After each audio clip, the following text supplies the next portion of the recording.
From the clothes you wear to the cars your parents drive. Without manufacturing, life as you know it would cease to exist.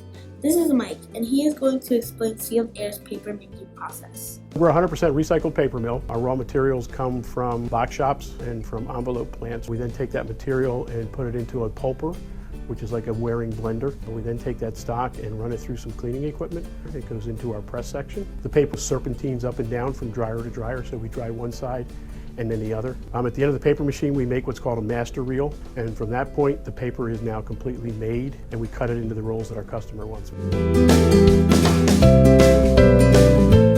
High school diplomas, one of our biggest skills we like to have is somebody that has some type of mechanical ability.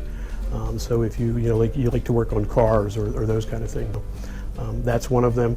Once again, communication skills and math skills, and a good work ethic. My advice would be vocational schools, pick a trade. You know, there's a lot of stuff out there that you can learn. You know, mechanic, HVAC, heating and air conditioning. Math is really important because you have like upper level math courses all through college.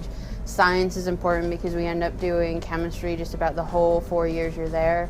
And then, believe it or not, English is really important because you have to actually be able to get all these thoughts and convey them to people and make sure they understand and have a lot of communication.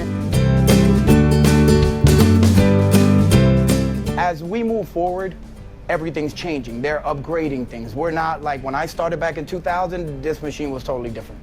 Now they're putting you upgrades. You know, they're making more modifications. Everything is more computerized. Everything is touch. You know, you push a button and it runs by itself. So to me, technology is very important, especially as we move forward. They're changing everything. Every year we're putting new things in. So that's more training. That's more information we need. And like I said, to me, it's very important.